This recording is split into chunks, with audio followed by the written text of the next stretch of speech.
Welcome to Season 2 of Why Your Business is Invisible Online. This season, we focus on the dramatic change artificial intelligence is having on your online visibility. Joining me are my two co-hosts, and here they are.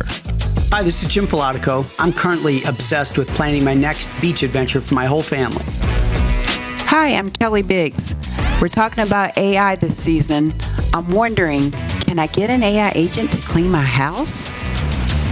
And I'm your host, John Manatis, still glued to my guitar, but with my new band planning our next tour.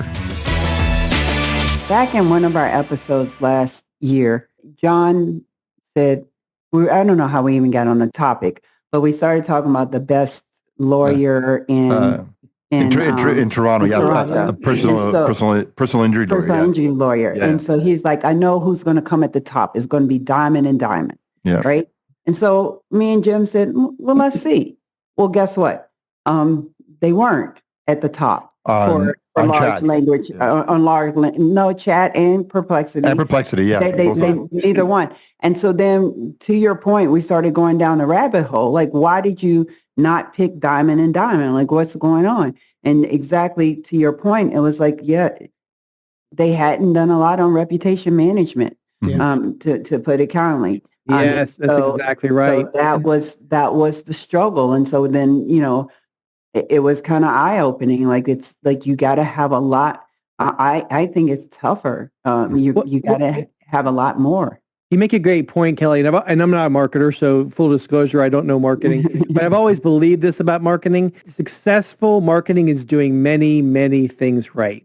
There is no fairy magic dust. You can't say, I am the best at reputation management, but I don't have a website. Well, yeah, you ain't going to show up. So you have to do multiple things right, and right now that right is shifting. And so you can't just rest on all the techniques that worked the last 5-10 years. You got to. This is the new slice of the pie that's kind of being inserted, and it probably is taking a little bit of room from search and a little bit of room from SEO, and it's kind of injecting itself. So there's a whole nother thing to learn for your clients, but that's why we have experts. Yeah. Well, going. I just want one, and then we can switch to someone else. But staying with that point of reputation. The other things that we're seeing is, if you think about, again, search everywhere is the topic. If search, you talked about TikTok.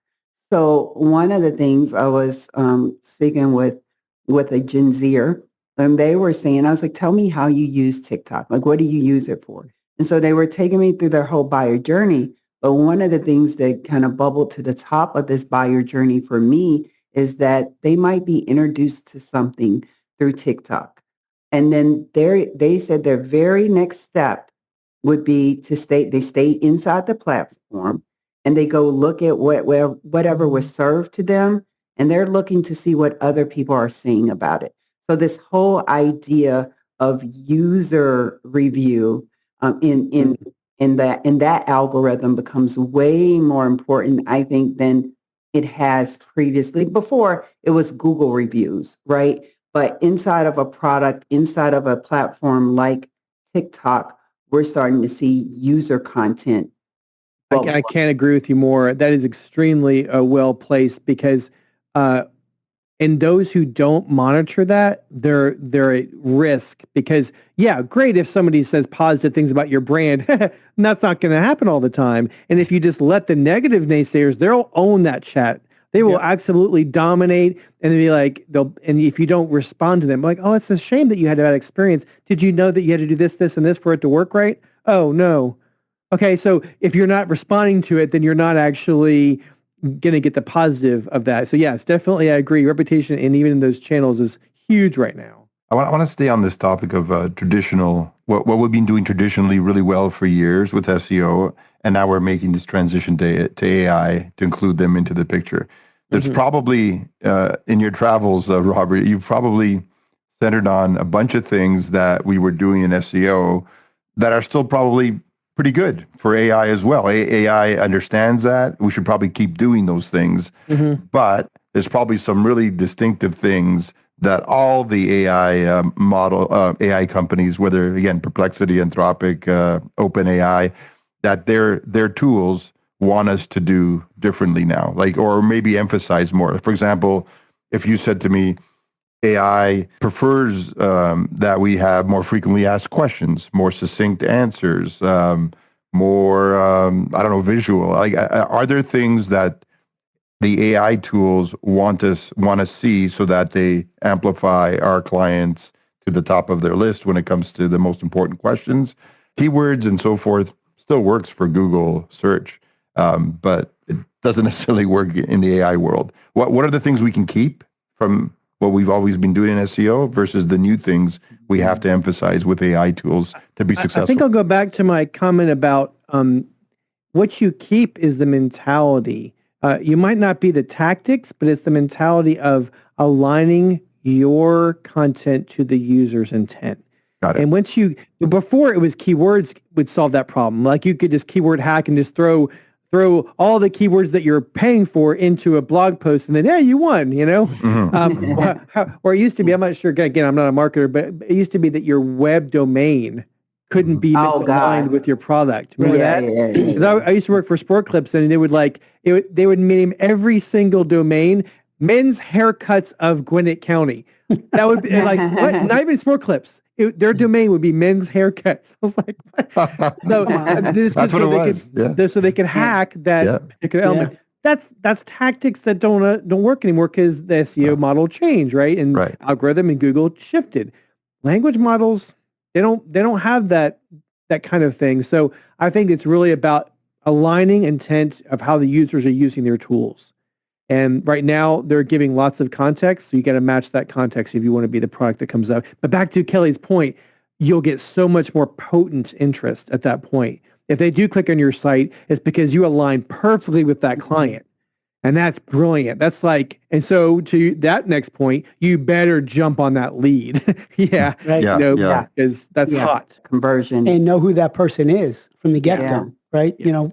Pick your best client and go. Yeah, Jim, I think you were talking about that before. I thought you said you saw a video or something where you were saying conversion was going to be basically the most important thing because you get warmer leads. Yeah, when like Robert was saying, when everything lines up together, there's almost nowhere else to go, right? It's going to go to the one that it matches the best.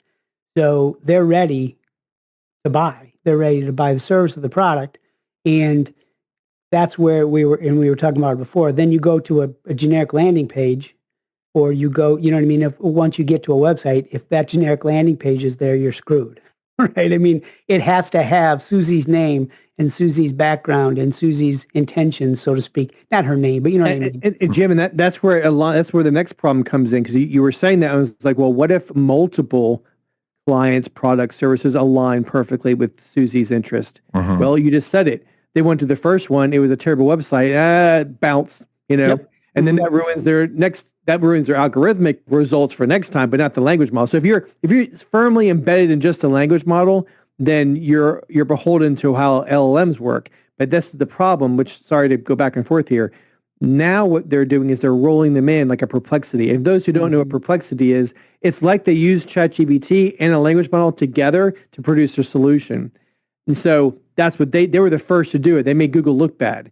And then you saw ChatGPT add search. Then you saw Claude add search. Then you saw Gemini with Google add AI. So my point is that when you're used to be that you could align for just the LLM, now you're having to align for whatever that search is and the LLM. So it's a little bit of both. Again, people who are listening to this who aren't marketers, they're going to be like, how do I? That's okay. There's 3 experts on the call that can help you with that. Yeah. We've talked a lot about like AI and how AI favors conversational and authoritative answers, right? Mm-hmm. So I'm just thinking about that, just kind of thinking of it out loud. When I talk to my clients, one of the things that I invite them to do is to just either typically they're the business owner, listen to what questions are kind of coming in from as people are taking calls, record calls. You can take something like that and put that into a GPT. And then now you can have a FAQ that you can put in places where people are searching for you. you can use that content all over the place if done correctly. There are other questions. Just how do you move to that conversational piece if you're trying to show up? I guess kind of even as a business, like they might not do all the things that we do. They probably are not, but Well, some like a simple hack. Well, that's the thing. I'll go back to what I was saying, that the changing of the users, we're getting Gen Zers. I hate to say, like, I'm not saying that despairingly, that they're going to be a bigger part of the economy. Yeah. And even my daughter, she had an iPhone in her crib, just kidding. But my point is that they grew up with this technology. They grew up swiping. There was an old, I was watching this one content creator talk about, he was at a gaming convention and they had all these kids trying these new betas of these new video games, right? And the kids would go up and they play with it and they try to touch the screen and it wouldn't work. And they didn't know anything but a iPad type of interaction where you could touch it. And that's like, that baffled the game designers. Like, oh crap, we didn't build this game for the right audience. Okay. So fast forward to your point there, Kelly. It's really about, the conversational and authoritative pieces of you as a business owner. You need to expect them to want that. Number one, you need to shift your brand to be the type of interaction that your clients want. And the beauty of having a chatbot in the bottom corner used to be okay because it had a decision tree. They asked you, hey, how much is a widget? You can answer that question. How much is 5 widgets? Oh, I can't do math. Sorry. That's the problem with the old method. The new method, you can ask it anything that has context in your business. So back to your point, you just feed it some of the best questions they've ever been asked from the customer service department. And then now you build an AI chat assistant for their website that can answer all of those. So that freed up the customer service team. Notice how I said freed up, not fired. Okay, freed up their time. Right. Right. Oh, that's a big thing too. Right. And even better than that, and we have some of our supplier partners that can do this. Have a looks like a bubble on the website, and it literally is somebody that you can talk to. It's the first thing you see on the website pops up is, hi, I'm Jenna. How can I help you? Like, oh yeah, I want to buy 5 widgets. Like, well, what kind of widgets? What products are they for? It will converse with you on all of the data that you've given it to train on and make that customer experience amazing. So again, going back to Jim's point, whenever they're ready to buy, can I connect you with a customer representative to take your order? Sure. Or can I book a call with our head of sales? Sure. They've done all the heavy lifting, so that's a hot lead. Now you're ready. That interaction, that conversational, that's where people are going. They don't want to search for it and read about it. They want to be able to talk to somebody about it. Let's just play a quick little game here. Okay. All right. And so I'm gonna, since we were talking about chat bots, and I'll before we do that, well, I'll do that, and then I'll say something else. So I'm just going to give you a couple of things, and you tell me yay or nay. And these are just things that we've seen, either we've used ourselves, our clients asking us about, and they're just technology. So you tell us. Is yay or nay that I like them, or yay or nay that you like them, or yay or nay that people should learn more about it. Okay, yeah, definitely. Okay. All right. Chat bots. Of course, yes, yay. Okay. I think the one context there, though, we is that, let's just put this caveat out there. There's so many things out there. You better have a plan to infuse any of this into. I'm assuming when you mention these, they are deployed correctly and accurately in the right technique and tools. So there's an assumption that there's a bad way to do all of these, right? Right. So don't use a wrapper app or just a plugin, and don't not police it with a human in the loop. There's all kinds of elements there that but assuming this is, best case scenario. Okay. Yeah. Okay. So visual search, like Google Lens or Pinterest Lens. I would say yay, because I use this a lot, especially in the Amazon cart. So I love the tool, love the technology. That's only going to get bigger and better. So yes. Okay. Yeah. For people who might not know, just a elevator pitch on it. So what Google Lens is. So it allows you to search for like-minded products on the internet. So if I saw a girl, actually I did this at a conference. She was bragging about her cool shoes. And I was like, okay, where'd she get her kicks? And I took a picture of it, and it was far away. I had to zoom in like far, and it was blurry. I was like, I said, where did she get her kicks? And I did it with Google Lens. And this woman, and they look like tennis shoes. I think they're like $2,000. Oh my God. Like, wow. No wonder you're bragging about them on a conference. Yeah. So it was kind of cool. I was like, well, I ain't buying those, but they were pretty neat. So you could take a picture of something you like, a dress you like, and you don't know where to buy it. Boom. That way you don't have to talk to people.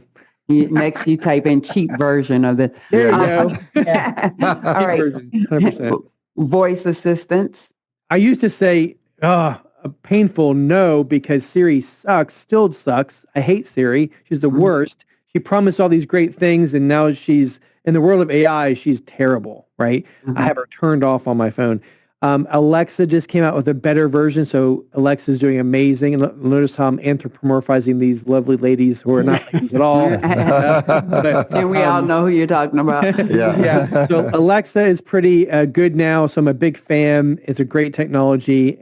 Just, be wary that they're listening. Yeah. Yeah, that's fair. Okay. Here's a good one. And I want to say 100% AI written blogs and articles. Well, I am so how do I say this without pissing off people in the audience? Yes, I have no problem with them writing them. I have a problem with them auto posting them. If you 100% write it and you have a human that can review it, then yes, love it all day long. Because I'll give you another example. I love all these examples. So I went to my butcher and I said, I'm making this really fancy French dish, and I'm whatever the name it was, I told him, and I need some meat for it. He said, great. It's like, well, where'd you get the recipe? It's like, I got it off ChatGPT. He said, of course you did. It has all of the recipes. And when he said that, even though I'm the AI guy, he's the butcher, he's like, yeah, it does have all of the recipes. It has all the bad ones, all the good ones. And I said, I want the best one that is like this French dish. And it did it for me. So when you're saying, the AI blogs and written by AI, it has all of the best writers. So all of your bias and all of your bad, you always spell this word wrong. That doesn't happen with AI, especially if you align it to a particular voice that you like. And it's easier for the AI to align to a client's voice than it is for you to align. It's just, I'm sorry. Content creation is so much better now. Use it as your tool. Don't let it take over your work. I like that. That's very good. All right. I already know your answer on this one, so this is almost unfair, but I'll do it anyway. AI for video creators. And women, and for context, we didn't talk about, you do have an affinity toward photography, right? You're a photographer. So. I'm a photographer. I'm saving up for my first Leica, which is very expensive. Nice. Yeah. And I have, tons of lenses and camera stuff. I used to be a wedding photographer as well. So I'm a big photographer fan. It will never take wedding photography. So it'll never take that. AI will never take your baby's photos. So that'll never be taken. It'll take away some fashion stuff because the model is irrelevant if you're trying to promote your clothes. So fashion might be gone. But anyway, going back to your AI video creators. So I love the idea of some really good content, but right now it's not right. It's not at the right level. So I would say yes, but not at the level it is now. It's kind of like, it's a little bit and mushy, and it just, you can see all the flaws. It's kind of like when CGI first came out. You're like, that's not a dinosaur. Thank you for tuning in to Why Your Business is Invisible Online. If you enjoyed today's episode, please do us a favor and subscribe and follow us on Spotify and Apple. Be sure to share it with other business owners who might find it helpful. If you want to dig deeper, contact us at ruinvisibleonline.com. That's capital letter R, capital letter U, followed by invisibleonline.com. Or message us on our LinkedIn business profile with the same title, Are You Invisible Online? The information shared in this podcast is for educational purposes only and should not be considered professional advice. The views and opinions expressed in this podcast are those of the hosts and guests and may or may not reflect the official policy or position of WSI Corporate. Always consult a qualified digital marketing expert before making significant changes to your online strategy. Until next time, keep connecting with the people who matter most to your business and join us for our next episode.